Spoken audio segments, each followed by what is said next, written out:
ये देश और मैदान, मैदान आप समझते हैं आप लोग क्या है? ये कृषि इलाका है और पशुपालकों का इलाका। आज पूरी दुनिया में, विश्व में कंपनियां लगती हैं ना, कारखाने लगते हैं, लेकिन फिर भी उन कारखानों से लोगों का पेट तो नहीं भरा जा सकता भाई। पेट भरने के लिए कहीं ना कहीं तो खेती करनी पड़ेगी। हम लोग पढ़ रहे हैं कुछ देश में मकान के छतों पर खेतियां हो रही हैं। अरे भाई, ये सब खेती से पेट भरने वाला दुनिया का नहीं है।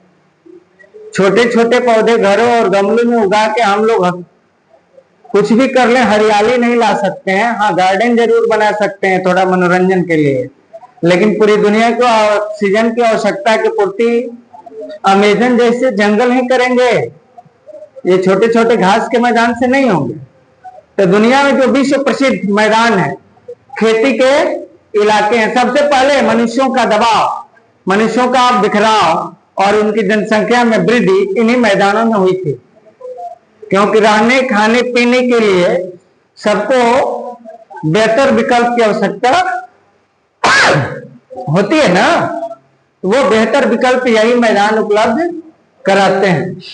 जिसे हम लोग जानते हैं कांटो का मैदान। जापान, जापान के बारे में जानेंगे। जापान दुनिया में सबसे बेहतरीन चावल उत्पादक देशों में गिना जाता है, लेकिन आज ऐसी स्थिति आई है कि जापान को मजबूरी हो गया है अमेरिका से जबरदस्ती चावल खरीदना पड़ेगा। अमेरिका बोल दिया कि हमसे चावल खरीदोगे तो ठीक है, नहीं तो तुम पे भी टैरिफ लगाया जाएगा। टैरिफ मतलब सब कोई समझता है, विदेशों से आयातित वस्तुओं पर लगाया जाने वाला टैक्स क्या कहलाता है? टैरिफ कहलाता है। तो जापान चावल का बढ़िया उत्पादक होते हुए भी मजबूरी में चावल खरीदना, तो चावल खरीद के करेंगे क्या? शराब बनाएंगे और क्या करेंगे? इथेनॉल बनाएंगे। उसके आगे मंचूरियन, आप लोग खाते भी है ना, याद रहेंगे। ये मंचूरियन नाम चीन से आया है। और चीन में एक और मैदान है, यांगशी नदी। हाँ, एशिया की सबसे बड़ी नदी। ये दोनों बड़े बड़े मैदान चीन में स्थित हैं और कृषि कारक के लिए और साथ में पशुपालकों के लिए, पशुपालक में भेड़ और बकरी चराने वालों के लिए बेहद फायदेमंद है ये। आगे चलते, मेकांग, कंबोडिया की नदी, बहुत बड़ी नदी है। ये भारत का और दक्षिण पूर्व एशिया का एक महत्वपूर्ण देश है कंबोडिया ना। इरावदी हमारा एक अंग, भारत का एक अंग, म्यांमार अर्थात कि बर्मा में जिस मैदान को हम लोग चर्चा करेंगे वो इरावदी नदी की है ना, महत्वपूर्ण नदी है। इरावदी ही म्यांमार की जीवन रेखा है। म्यांमार की जीवन रेखा इरावदी कहलाती है। जिस तरह नर्मदा को गुजरात की जीवन रेखा कहते हैं और उत्तर भारत की जीवन रेखा गंगा है, उसी तरह म्यांमार की जीवन रेखा इरावदी है। गंगा ब्रह्मपुत्र का डेल्टा दुनिया में सबसे बड़ा अनाज उत्पादन का क्षेत्र है, दुनिया में सबसे बड़ा। एकमात्र ऐसा ये इलाका कि यहाँ कोई भी फसल लगा दिया जाए, दुनिया में सबसे खूबसूरत, किसी टेक्निकल सपोर्ट की आवश्यकता नहीं। मां गंगा के मैदान में वो खूबसूरती है, वो करिश्मा है, कुदरत लगता है बसा हुआ है। हम देखते हैं गंगा के इलाकों में बाढ़ के पानी जब उतरता है तो कुछ भी किसान लगा दे, सोने की तरह लहलहाता है।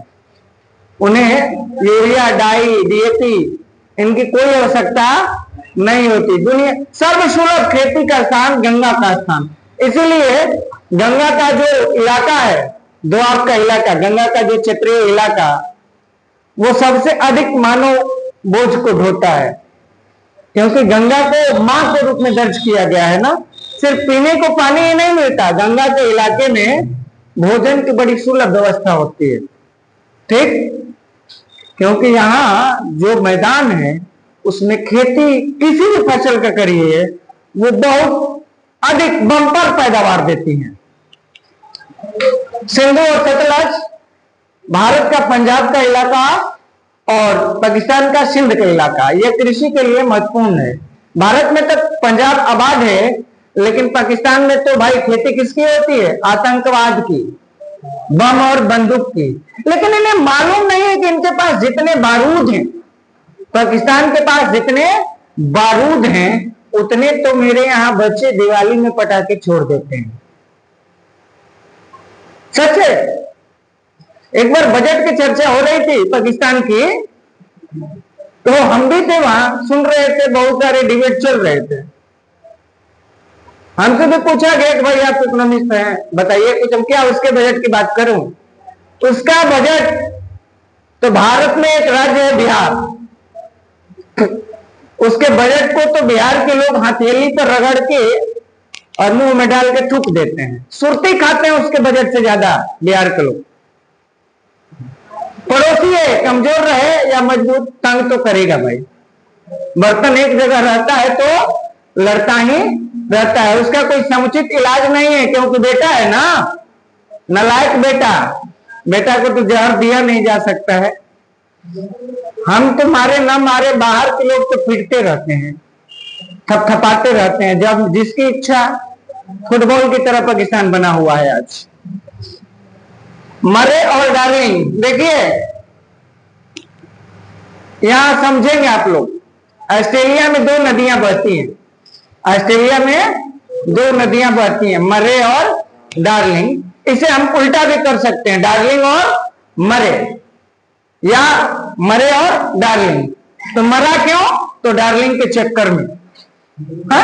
कोई मरेगा तो क्यों? आजकल के जो अधिक हत्याएं हो रही है, क्यों हो रही है? डार्लिंग पुरुष भी हो सकता है, स्त्री भी डार्लिंग हो सकता है, डार्लिंग भी प्यारा होता है ना। क्यों मरे? तो डार्लिंग के चक्कर में। और पूछा जाएगा कि डार्लिंग की जब चर्चा होगी तो डार्लिंग के चक्कर में जो आएगा उसे तो मरना पड़ेगा। यानी भैया दोनों शब्द ऑस्ट्रेलिया से जुड़े हैं। ऑस्ट्रेलिया में जो प्रमुख नदियां हैं, डार्लिंग और मरे, नाम भी अच्छे अच्छे हैं, याद होने में कोई आपको प्रॉब्लम नहीं आएगी। और एक और है डाउन्स, ऑस्ट्रेलिया का बहुत बड़ा घास का मैदान। वहां के जो भेड़ पालक हैं फला, उनके लिए उपलब्धता, उनके पशुओं के लिए चारे की उपलब्धता बहुत बेहतर होती है डाउन्स। आप लोग घास के मैदान भी मैं आगे आप लोग को पढ़ाने वाला हूं। डाउन्स ऑस्ट्रेलिया का घास का मैदान है। घास मैदानों के बारे में जान लीजिए, जहां भी घास का मैदान होगा तो गेहूं की फसल जबरदस्त होगी, क्योंकि घास की खेती के लिए भी वर्षा 100 सेंटीमीटर से लगभग कम चाहिए। घास के लिए भी कम वर्षा वाला इलाका उपयुक्त होता है। उसी तरह गेहूं के लिए भी बहुत कम वर्षा की आवश्यकता होती है ना। कहीं भी दुनिया में कहीं भी अगर घास का मैदान है तो कंफर्म हो जाइए कि उस क्षेत्र में, उस देश में गेहूं की खेती जरूर होती है ना। और आगे लोम्बार्डी, जैसे हम लोग भारत, उसी तरह यूरोप में इटली को यूरोप का भारत कहा जाता है ना। तो हमारे यहाँ बहुत बड़ी बड़ी नदियों का मैदान है। उसी तरह इटली में भी लोम्बार्डी का मैदान है। इटली भी एक कृषि प्रधान देश है ना। अरे नहीं याद है तो याद कराता हूं, बचपन में राहुल गांधी जब रोते थे तो मां बोलती थी चुप हो जा, बहुत दूर है नानी गांव। भाई नानी गांव तो दूर है ना, नानी गांव कहाँ है? इटली है। राहुल गांधी का कहाँ है नानी गांव? इटली। यानी सोनिया गांधी का मायका इटली है। तो इस तरह भी आप याद कर सकते हैं कि वहां भी खेती अच्छी होती है और इटली की भूमि उपजाऊ होती है। सोनिया गांधी को देख लिया जाए, वहां की भूमि उपजाऊ है, बहुत अच्छी फसलें वहां पैदा होती है ना। इसे आप लोग एक बार घर में जाकर भी पढ़ेंगे।